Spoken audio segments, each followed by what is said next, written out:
আসসালামু আলাইকুম দর্শক মন্ডলী, সবাইকে আমন্ত্রণ। আজকে আবার একটা পেটিশন নিয়ে আপনাদের মাঝে হাজির হয়েছি। শ্রীলঙ্কা এবং জিম্বাবুয়ের মধ্যকার দুটি ওডিআই ম্যাচ সিরিজের হলো প্রথম ওডিআই ম্যাচ অনুষ্ঠিত হয়েছে। আজকে দ্বিতীয় ওডিআই ম্যাচে মুখোমুখি হচ্ছে আবার শ্রীলঙ্কা এবং জিম্বাবুয়ে। বাংলাদেশ সময় দুপুর 1:30 জিম্বাবুয়ে হারারে স্পোর্টস ক্লাব মাঠে। প্রথম ম্যাচের ফলাফল যদি খেয়াল করি, প্রথম ম্যাচে জিম্বাবুয়ে হলো টসে জিতে তারা হলো বোলিং করার সিদ্ধান্ত নেয়। যেখানে হলো শ্রীলঙ্কা তারা হলো নির্ধারিত 50 ওভারে 6 উইকেট হারিয়ে 298 রান সংগ্রহ করে। 299 রানের টার্গেটে খেলতে নেমে জিম্বাবুয়ে খুব ভালোভাবেই শেষ পর্যন্ত জিম্বাবুয়ে শ্রীলঙ্কার কাছে হলো 7 রানে হেরে যায়। জিম্বাবুয়ে তারা হলো নির্ধারিত 50 ওভারে 8 উইকেট হারিয়ে 291 রান সংগ্রহ করে।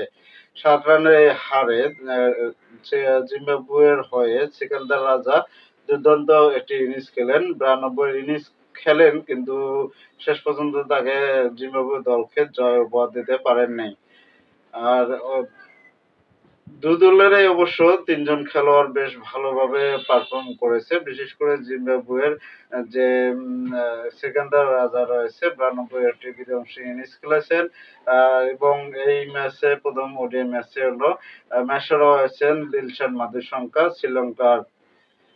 সিকান্দার রাজা হলো ১০ ওভারে ৪৮ রান দিয়ে ১ উইকেট সংগ্রহ করেছে। অনেক অবদান ছিল ওই ম্যাচে, কিন্তু জিম্বাবুয়ের ওই সিকান্দার রাজার যে রানটা করে বা উইকেটটা পায় সম্পূর্ণ ব্যর্থ হয়ে যায় ম্যাচ হারার ফলে। আজকে যদিও আবার দুই দলের মধ্যকার এই ম্যাচ অনুষ্ঠিত হচ্ছে, সেই ম্যাচের পরিপ্রেক্ষিতে আপনারা কাকে কত পার্সেন্ট এগিয়ে রাখছেন? আমি অবশ্য শক্তিশালী হিসেবে আবারও শ্রীলঙ্কাকে আমি আজকের ম্যাচে এগিয়ে রাখছি। শ্রীলঙ্কা আজকের ম্যাচে হলো 70% জয়ের সম্ভাবনা থাকবে এবং জিম্বাবুয়ে দলে তাদের হলো 30% জয়ের সম্ভাবনা রয়েছে। আর এখানে যারা প্রথমে ব্যাটিং করবে, যদি একটু হাই স্কোরিং আবার করতে পারে 200 90 বা 300 রান বা একটু বেশি করতে পারে প্রথমে ব্যাটিং করে, সেক্ষেত্রে তাদের জয়ের সম্ভাবনাটা থাকবে। এবং পরে যারা ব্যাটিং করবে এই একটু চাপে হয়ে যাবে, তবে এই মাঠে হলো স্পিনার বেশ ভালো করতে পারে।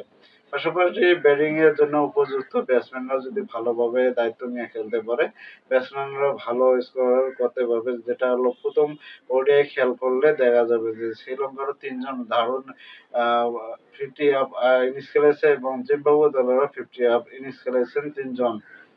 তবে শ্রীলঙ্কা জিম্বাবুয়ের যে সিকান্দার রাজার আছে তার কাছে প্রত্যাশা থাকবে প্রথম ম্যাচে জয় উপহার দিতে না পারলে আজকে আরো ভালো পারফর্ম করে হয়তো দ্বিতীয় এই ওডিআই ম্যাচে জিম্বাবুয়েকে জয় উপহার দিতে পারবে। আপনাদের কাছে কি মনে হচ্ছে যে জিম্বাবুয়ে এবং শ্রীলঙ্কার মধ্যকার খেলায় কে জয়লাভ করবে? আপনারা অবশ্যই কমেন্ট করে জানাবেন। আপনাদেরকে আমি প্রেডিকশন দিয়ে রাখছি এবং শ্রীলঙ্কাকে এই ম্যাচে এগিয়ে রাখছি। ধন্যবাদ সবাইকে। ভালো থাকবেন, সুস্থ থাকবেন। আল্লাহ হাফেজ।